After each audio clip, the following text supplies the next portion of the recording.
সুপ্রিয় দর্শক, আসসালামু আলাইকুম। আপনাদের সবাইকে স্বাগত জানাচ্ছি এখনকার আলোচনায়। আপনাদের সঙ্গে আছি আমি সিরাজুল ইসলাম। দর্শক, গত রাতে আবারও ইরান এবং আমেরিকার মধ্যে বড় রকমের সংঘাত হয়েছে। আমেরিকা প্রথমে ইরানের কয়েকটি সামরিক স্থাপনায় হামলা চালায়।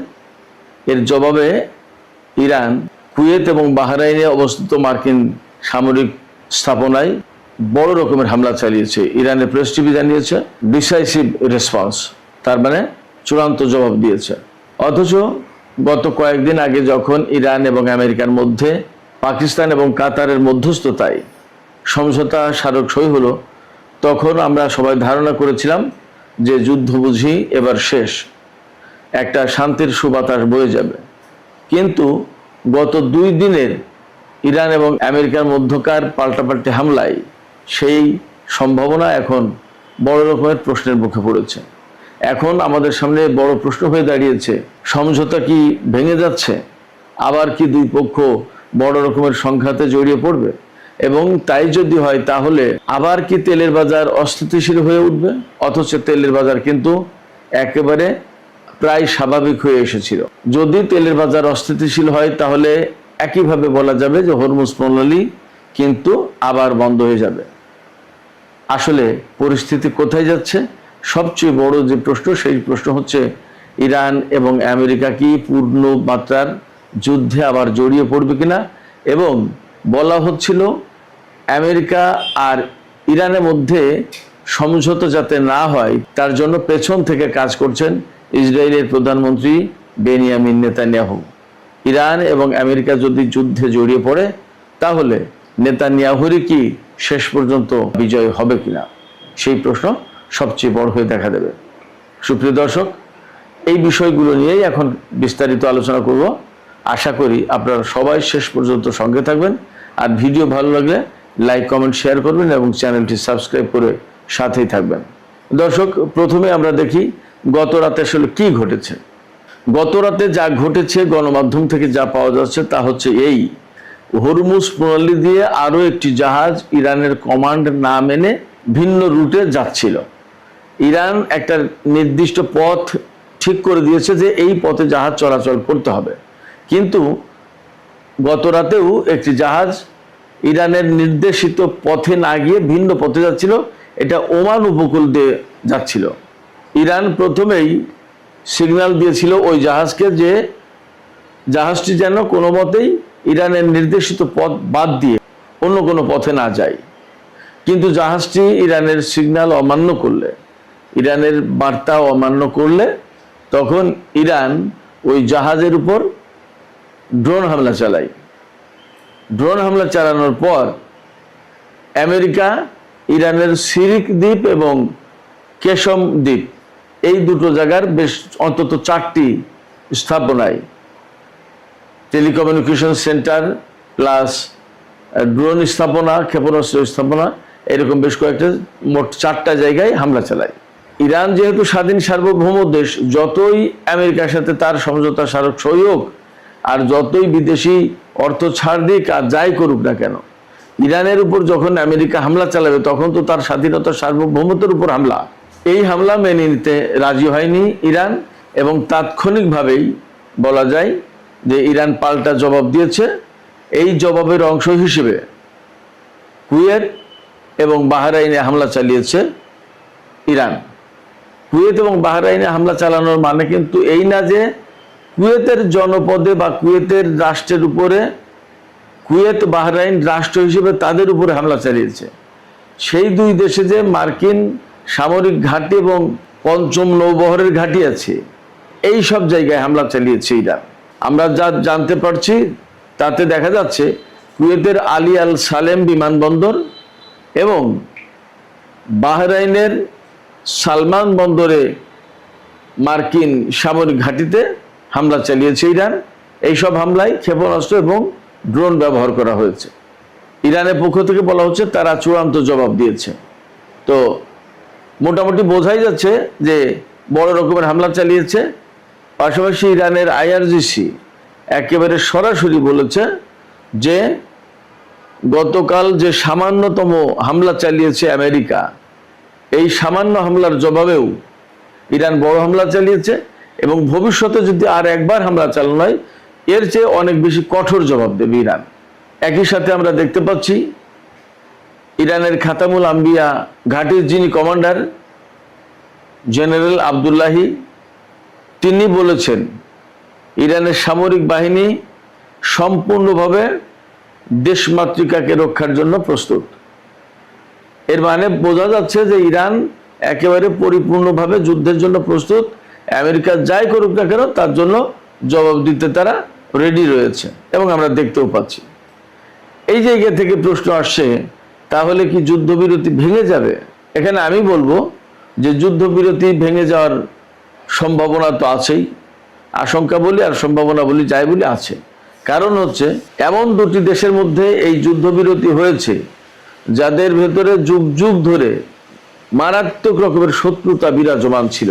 গত 47 বছর ধরে নিষেধাজ্ঞা চাপিয়ে দিয়ে রেখেছে, ইরানের অর্থনৈতিক ক্ষতিগ্রস্ত করেছে, ইরানের বহু সেনা কর্মকর্তা, বিজ্ঞানী, এমনকি সর্বোচ্চ নেতা থেকে শুরু করে বহু বড় বড় মন্ত্রী, মিনিস্টার, আরও সেনা কর্মকর্তা, বিজ্ঞানী, সাধারণ জনগণকে হত্যা করেছে কয়েক হাজার।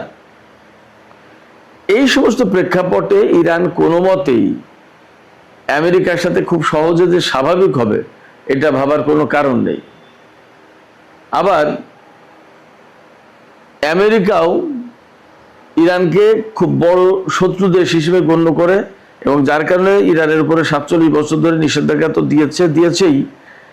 এমনকি সামরিকভাবে আমেরিকা 2 দফায় ইরানের বিরুদ্ধে জড়িয়ে গেল এবং বড় রকমের যুদ্ধ করলো। তারা একেবারে ইরানের সরকার পরিবর্তন করে দিতে চেয়েছিল। ফলে অনেক কিছুর পরে যখন আমেরিকা এবং ইরানের মধ্যে কিছু বিষয়ে সমঝোতা হয়েছে, তার মানে এই না যে দুই পক্ষ একেবারে শত্রুতা ভুলে গেছে এবং শত্রুতা ভুলে যাওয়া সম্ভব। এমনকি ইরানের জনগণের ভেতরেও কিন্তু এই প্রতিশোধের আগুন জাজ্বল্যমান দাউ দাউ করে চলছে। গতকাল ইরানের যে বিশেষজ্ঞ পরিষদ, সেই বিশেষজ্ঞ পরিষদের 88 জন সদস্যের ভেতরে 66 জন সদস্য একটা বিশেষ বিবৃতিতে সই করেছে। সেই বিবৃতিতে বলা হয়েছে যে ইরানের সর্বোচ্চ নেতা সাইয়েদ মুস্তফা খামেনি যে রেড লাইন দিয়েছেন, সেই রেড লাইন যাতে ক্রস না করে সরকার, সেই রেড লাইন মেনে আমেরিকার সাথে আলোচনা করতে হবে, কথা বলতে হবে, উঠা বসা করতে হবে, আচরণ করতে হবে। কোন রকমের আপোষকামী বা দুর্বল মনোভাব দেখানো যাবে না আমেরিকার সাথে। এমনকি ওই বিবৃতিতে, বিশেষজ্ঞ পরিষদের বিবৃতিতে বলা হয়েছে ইরানের সর্বোচ্চ নেতা বা ইরানের জনগণকে যারা হত্যা করেছে তাদের হত্যা করা ফরজ, তাদের বিরুদ্ধে প্রতিশোধ দেওয়া ফরজ। এটা অনেক কড়া বিবৃতি। এটা আমার কথা বলছি না, এটা ইরানের বিশেষজ্ঞ পরিষদের 66 জন সদস্য কোম থেকে এই বিবৃতি প্রকাশ করেছে। তার মানে আমেরিকার সাথে ইরান সরকারকে কোনো মতেই নরম হতে দেবে না ইরানের যে নিয়ন্ত্রক সংস্থা বা পরিষদগুলো আছে তারা। অতএব ইরান এবং আমেরিকার মধ্যে যুদ্ধবিরতি যদি ভেঙে যায় এই রকম হামলা পাল্টা হামলার ঘটনার প্রেক্ষাপটে, তাহলে তাতে অবাক হওয়ার কিছু থাকবে না। যদিও ইরান বলছে যে হরমুজ পল্লী তাদের নিয়ন্ত্রণ করার কথা, এটা এই সমঝোতার ভেতরেই আছে। এই সমঝোতার অনুসারে যখন আমরা হরমুজ প্রণালী নিয়ন্ত্রণে রাখার চেষ্টা করছি, তখন আমেরিকা আমাদের উপর যদি হামলা চালায় তাহলে এই সমঝোতা লঙ্ঘন হয়। তো যখন সমঝোতা লঙ্ঘন হবে তখন ইরানের বিশেষজ্ঞ পরিষদ বা IRGCর মনোভাব হচ্ছে যে সমঝোতা লঙ্ঘন হলে সাথে সাথে জবাব দিতে হবে। সমঝোতা লঙ্ঘন হয়ে যাবে বা বাতিল হয়ে যাবে, এই ভয়ে চুপ থাকার কোনো সুযোগ নেই ইরানের। ইরানের বিশেষজ্ঞ পরিষদের বা জনগণের বিরাট অংশের যে চাওয়া পাওয়া, সেই চাওয়া পাওয়ার দিকে লক্ষ্য রেখেই কিন্তু IRGC কাজ করছে। আমরা গত কয়েকদিন ধরে দেখেছি যখনই আমেরিকা ইরানের উপর হামলা চালিয়েছে তখনই কিন্তু ইরান পাল্টা জবাব দিয়েছে, মোটেই দেরি করেনি। সেক্ষেত্রে ইরানের শত্রুরা যখন ইরানের উপর হামলা চালাবে তখন ইরান পাল্টা জবাব দিচ্ছে বা দেবে বা দিয়ে আসছে, এতে কোনো সন্দেহ নেই, এটা অব্যাহত থাকবে। ফলে ইরানের শক্ত অবস্থানেই থাকবে। এর ভেতরে ইরানের পররাষ্ট্রমন্ত্রী সাইয়েদ আব্বাস আরাকচি বাগদাদ সফরে গেছেন, ইরাকে। প্রশ্ন হচ্ছে কেন তিনি হঠাৎ করে বাগদাদ সফরে গেলেন। আমরা বিভিন্ন সূত্র থেকে খবর পাচ্ছি গত রাতে বাগদাদে বেশ অস্বাভাবিক কিছু তৎপরতা লক্ষ্য করা গেছে। বিশেষ করে বাগদাদের গ্রিন জোন এলাকায় নিরাপত্তা ব্যবস্থা জোরদার করার জন্য ট্যাঙ্ক এরকম অনেক কিছু মোতায়েন করা হয়েছিল, সেই রকম খবর এবং ফুটেজও দেখলাম। কিন্তু প্রশ্ন হচ্ছে যে আসলে ট্যাঙ্ক মোতায়েন করে গ্রিন জোনে মার্কিন স্থাপনা, দূতাবাস এইগুলোকে নিরাপত্তা দেওয়া হচ্ছে, এমনও গুঞ্জন ছড়িয়ে পড়েছিল যে ইরাকে সামরিক অভ্যুত্থান হতে পারে। আবার এমন কথা শোনা যাচ্ছে যে ইরানের সাথে আমেরিকার গত 2 দিন বিশেষ করে যে সমস্ত সংঘর্ষ হয়েছে, এতে আশঙ্কা করা হচ্ছে 2 দেশের মধ্যকার সমঝোতা ভেঙে যেতে পারে এবং আবার পূর্ণমাত্রায় যুদ্ধ শুরু হতে পারে। তো যদি যুদ্ধ শুরু হয় তাহলে ইরাকের যে প্রতিরোধ যোদ্ধা যারা আছে তারা কিন্তু মার্কিন ঘাঁটিগুলোকে, বিশেষ করে মার্কিন দূতাবাস বা মার্কিন বিভিন্ন স্থাপনা লক্ষ্য করে হামলা চালাবে। যাতে ইরাকের প্রতিরোধ যোদ্ধারা হামলা চালাতে না পারে সেই জন্য ইরাকের গ্রিন জোন এলাকায় নিরাপত্তা ব্যবস্থা জোরদার করা হয়েছিল এবং সেনাবাহিনীর অস্বাভাবিক তৎপরতা লক্ষ্য করা গেছে। প্রশ্ন হচ্ছে যে সেনাবাহিনী যদি এইভাবে এই তৎপরতা চালায় তাতেই কি ইরাকি প্রতিরোধ যোদ্ধারা থেমে যাবে? আর এখানে আব্বাস আরাকচির ভূমিকা কি? আব্বাস আরাকচি যে কারণে ইরাক সফরে গেছেন তার প্রধান কারণ হলো, অন্তত প্রকাশ্যে এই কথা বলা হচ্ছে যে ইরানের সর্বোচ্চ নেতার যে জানাজা এবং দাফন অনুষ্ঠান হবে তার একটা অংশ হবে, অর্থাৎ জানাজার নামাজ অনুষ্ঠিত হবে ইরাকের নাজাফে এবং কারবালায়। তো তার লাশ সেখানে নেওয়া হবে, কফিন নেওয়া হবে সেখানে।